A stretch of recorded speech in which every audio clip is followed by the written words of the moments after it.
Hello students, welcome back. Let's continue with pair of straight line. Pair of straight line में third we are going to do angle between lines. Lines के बीच का angle find करने के लिए single जब line थी तो simple सा तरीका था m1 minus m2 upon 1 plus m1 m2 का mod was tan theta acute angle theta का tangent m1 minus m2 upon 1 plus m1 m2 का मॉड होता है। तो यहाँ भी वही है, theta acute is tan inverse m1 minus m2 upon 1 plus m1 m2 का मॉड। इसको जब हम सिंप्लीफाई करते हैं तो हमारे लिए आता है 2 root h square minus a b upon a plus b का मॉड। देखो ऊपर मैंने मॉड नहीं लगाया क्योंकि रेडिकल साइन अपने आप में पॉजिटिव ही होता है। अब मैंने पहले भी आपको बताया हुआ है कि √4 का वैल्यू सिर्फ और सिर्फ +2 होता है, जबकि 4 पावर 1/2 का वैल्यू +-2 होता है। तो you have to remember this. So this is actually formula for angle between two lines अगर आपको पेयर ऑफ लाइन दिया हुआ है, मतलब ऐसा। लेकिन यहाँ पे मैं आपको डेरिवेशन भी दिखाता हूँ। ये लाइंस के स्लोप की अगर मैं बात करता हूँ तो slopes are given by a plus 2hm plus bm square equal to 0। Second degree term में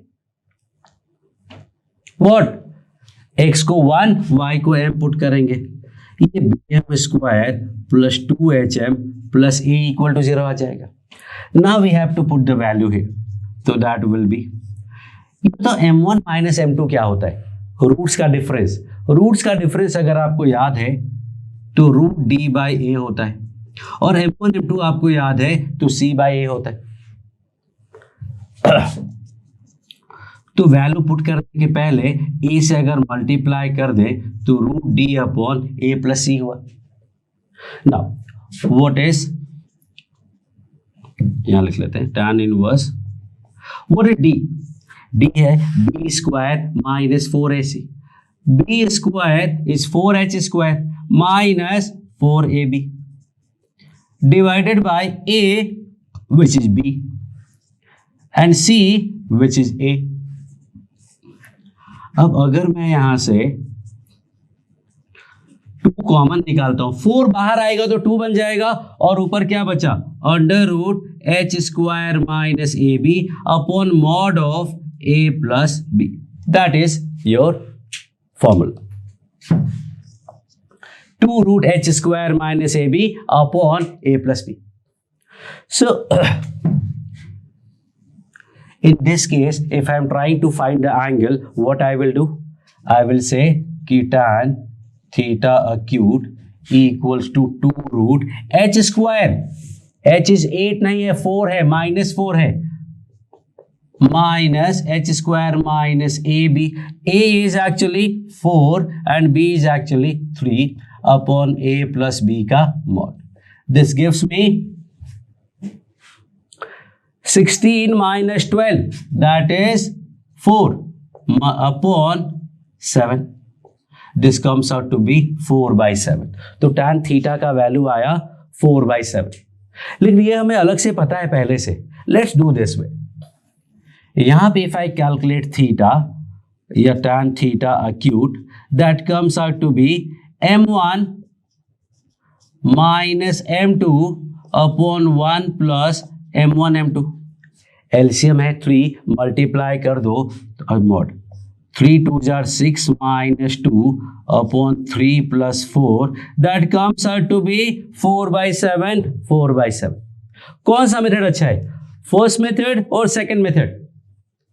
एक्चुअली ऑप्शन नहीं है आपके पास, आपको ये लाइन गिवन होगी तो आपको यही करना पड़ेगा, और ये लाइन गिवन होगी तो यही करना पड़ेगा। यू कैन नॉट से सर ऐसा है चलो मैं अलग अलग कर लेता हूं और फिर मैं ये वाला फॉर्मूला लगा दूंगा, are going to be a lot difficult.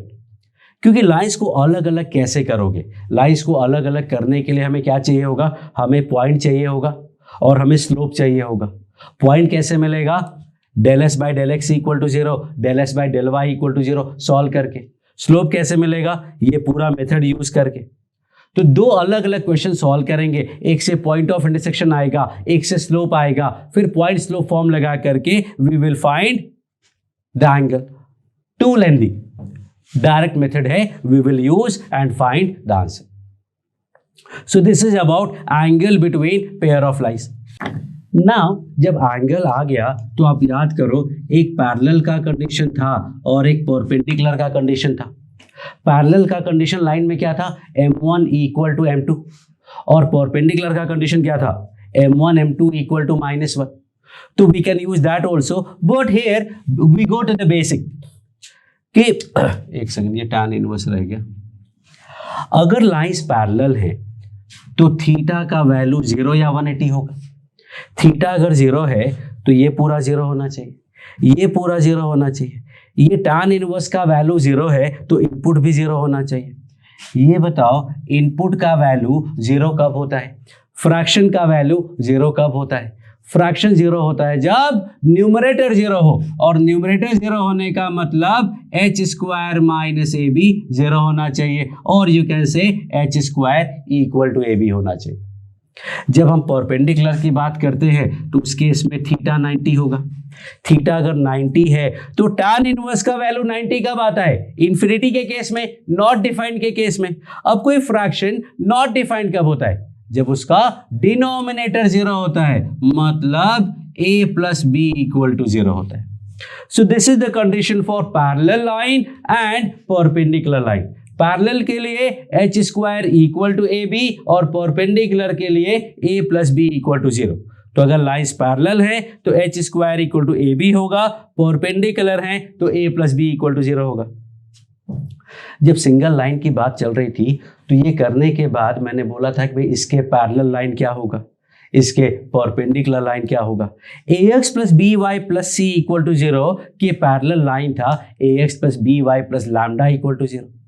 ax plus b y plus c equal to 0 के परपेंडिकुलर लाइन क्या था, bx minus a y plus mu equal to 0। But यहां पे वो काम लास्ट में आएगा after homogeneous equation. So what we have done till now is slope, point of intersection and angle between them. इसके बाद नेक्स्ट नंबर आता है and that is angular bisector. Angular bisector I am going to discuss after homogeneous equation is done. So next video I am going to discuss homogeneous equation का concept. Thank you.